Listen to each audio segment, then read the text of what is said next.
Masjid adalah rumah Allah, tempat ibadah, tempat sujud, tempat umat bersatu. Apalagi nih, Anies, Ganjar, Mahfud, ceramah apa kampanye. Tapi kenapa kini justru jadi panggung politik? Kenapa masjid dijadikan alat propaganda terselubung? Apakah kita rela rumah Allah dikotori oleh kepentingan duniawi seperti yang dilakukan Ganjar, Anies Baswedan, dan Mahfud MD? Masjid UGM, tempat ibadah, tempat suci. Tapi kenapa jadi panggung politik? Anies Baswedan, Mahfud MD, dan Ganjar Pranowo muncul di sana dalam acara Ramadan Public Lecture. Apakah ini murni kajian agama? Atau ada agenda tersembunyi? Mari kita buka fakta satu persatu. Ketiga tokoh ini punya hubungan erat dengan UGM. Anies Baswedan adalah alumnus. Mahfud MD juga punya keterikatan akademik. Ganjar, mantan ketua takmir Masjid UGM 2019 sampai 2024. Struktur yang sangat rapi. Pertanyaannya, kenapa masjid, tempat ibadah, malah dijadikan ruang politik? Masjid bukan milik partai. Kayaknya mah udah biasa. Lagi waktu pemilihan calon presiden Anies di mana itu waktu itu? Kampanye di masjid juga sama. Udah nggak aneh sih sebenarnya. Masjid bukan milik calon tertentu, masjid adalah tempat ibadah, bukan ruang kampanye terselubung. Tidak semua jamaah mendukung satu calon. Tidak semua jamaah punya pandangan politik yang sama. Tapi kenapa masjid dipakai untuk membentuk opini politik? Rasulullah sudah mewanti-wanti. Akan datang suatu kaum di akhir zaman yang duduk-duduk di masjid, mereka berbincang-bincang tentang dunia. Janganlah kalian duduk bersama mereka, karena Allah tidak membutuhkan mereka. Esyar Al-Baihaqi dalam Syu'abul Iman 3/84, nomor 3034, jelas. Ini mah konsepnya 3 orang sakit hati. Belum menerima kekalahan. Tidak boleh membahas dunia di masjid. Politik itu urusan dunia. Bahkan berdagang saja dilarang di masjid. Rasulullah bersabda, jika kalian melihat orang berjual beli di dalam masjid, maka katakanlah kepadanya, semoga Allah tidak memberi keuntungan dalam perdaganganmu. HR Tirmizi nomor 1321. Jualan saja dilarang, apalagi jualan politik. Allah sudah mengingatkan dalam Al-Quran. Dan di antara orang munafik, ada orang-orang yang mendirikan masjid untuk menimbulkan kemudaratan pada orang-orang mukmin, untuk kekafiran dan untuk memecah belah antara orang-orang mukmin. Gas At-Taubah 107. Masjid seharusnya tempat yang menyatukan, bukan alat politik untuk kepentingan segelintir orang. Jangan biarkan masjid dijadikan alat politik. Ini bukan soal siapa calonnya. Ini soal menjaga kesucian tempat ibadah. Rakyat harus sadar, jika hari ini masjid dipakai kampanye terselubung, besok bisa lebih parah lagi. Masjid adalah Anehnya banyak mahasiswa. Tapi nggak ada yang protes. Mahasiswa macam apa itu? Mahasiswa apa mahasiswa? Allah. Bukan panggung politisi. Bukan alat propaganda. Masjid harus tetap suci, netral, dan untuk semua umat. Harusnya. Jangan biarkan politik merusak rumah ibadah kita. Kalau masjid sudah dipakai untuk kepentingan politik, apa bedanya dengan panggung kampanye? Kedepannya kalau 3 orang ini nyalonin, gak usah dipilih dah. Apa bedanya dengan rapat strategi partai? Padahal yang datang ke masjid itu beragam. Ada yang pro, ada yang kontra, ada yang mendukung, ada yang tidak. Tapi kalau masjid sudah dijadikan alat politik, yang terjadi cuma satu, perpecahan. Kenapa kita harus peduli? Karena ini bukan soal siapa calonnya, tapi soal prinsip. Masjid itu netral. Masjid itu untuk semua orang. Begitu masjid dipakai politik, jamaah jadi terpecah. Ada yang setuju, ada yang tidak. Lalu apa? Perpecahan makin besar. Jamaah mulai terkotak-kotak.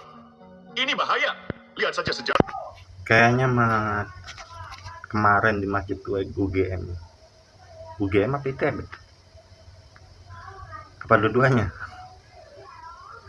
Kayaknya memang udah direncanain. Kemungkinan jamaahnya sewaan. Ini buktinya banyak yang merekam, banyak yang nge-live. Berarti apa? Ketika agama dipolitisasi, umat selalu jadi korban. Yang menang cuma elit, yang rugi rakyat. Jadi, jangan mau dibodohi. Jangan mau diseret ke dalam politik dengan bungkus agama. Kalau dibiarkan, apa yang terjadi? Hari ini masjid dipakai diskusi politik. Besok, bisa saja khutbah Jumat jadi ajang kampanye terselubung. Lusa, mungkin doa bersama jadi ajang pemenangan. Lalu rakyat dikondisikan untuk berpihak ke satu calon. Bukan karena prestasi, tapi karena sentimen agama. Ini berbahaya. Katanya mah Ganjar, Anies calon-calon diperiksa KPK ya. Anies Formula E. Terus Ganjar Bang Jateng. Apalagi ya? Lupa. Rakyat bukan alat. Masjid bukan panggung politik. Masjid itu tempat ibadah, bukan tempat mengatur strategi pemilu. Kalau sudah begini, yang dirugikan bukan cuma lawan politik mereka, tapi umat Islam sendiri. Membawa politik ke masjid sama saja dengan menyuburkan politik identitas. Apa itu politik identitas? Menggunakan agama untuk kepentingan politik. Seolah-olah ada calon yang lebih islami, lebih saleh, lebih dekat dengan agama. Padahal, semua hanya strategi. Semua hanya trik untuk meraih suara. Dulu sudah terjadi. Ada yang pakai label pemimpin Islami untuk menyerang lawan politiknya. Hasilnya, Anies. perpecahan makin parah. Sampai sekarang bekasnya masih terasa. Anies. Apakah kita mau mengulang kesalahan yang sama? Mari kita ingat lagi. Di dalam masjid, semua berdiri sejajar. Tidak ada yang lebih tinggi, tidak ada yang lebih rendah, tidak ada yang lebih berhak, tidak ada yang lebih utama. Tapi begitu masjid dipakai politik, semuanya berubah. Tiba-tiba ada kelompok yang merasa lebih suci, lebih benar, lebih berhak menguasai masjid. Jangan biarkan itu terjadi.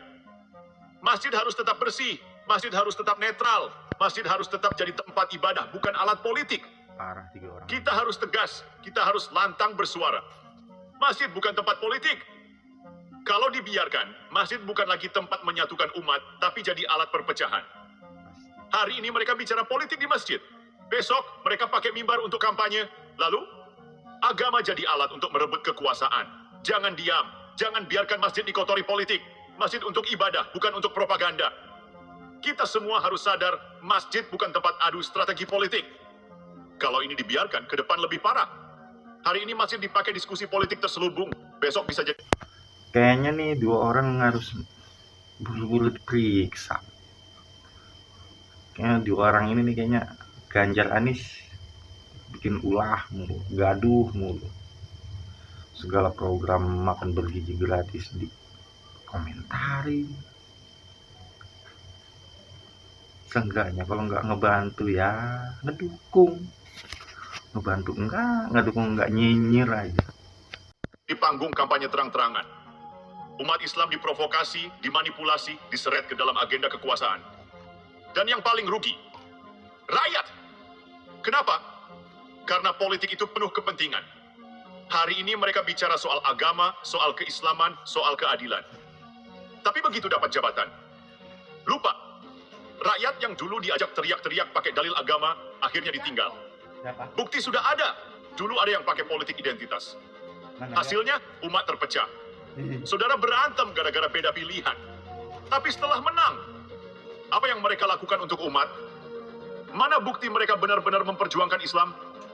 Yang harus kita lawan bukan hanya orang-orang yang main politik di masjid, tapi juga mental rakyat yang gampang diperalat. Jangan mau jadi pion dalam permainan politik mereka. Jangan mau diseret ke dalam propaganda. Rakyat harus lawan. Masjid harus bersih. Kita harus bergerak. Tolak segala bentuk politik di masjid. Kalau ada acara kajian agama, pastikan murni ilmu, bukan bungkus politik. Kalau ada yang mulai bicara calon ini calon itu, lawan. Jangan biarkan mimbar masjid dipakai jualan politik. Jangan diam, jangan takut. Kalau masjid sudah disusupi kepentingan politik, kita harus bersuara. Jangan sampai kita jadi generasi yang membiarkan rumah ibadah dikotori agenda duniawi. Jangan biarkan agama diperalat. Islam itu rahmatan lil alamin. Islam itu pemersatu, bukan alat untuk mendulang suara. Jangan biarkan orang-orang yang haus kekuasaan memakai Islam demi kepentingan mereka. Tegakkan prinsip, masjid untuk ibadah, bukan propaganda. Ini bukan soal siapa calonnya. Ini soal menjaga kesucian rumah Allah. Masjid. Gimana menurut kalian? Terima kasih sudah menyimak. Dan jangan lupa, tekan tombol subscribe-nya.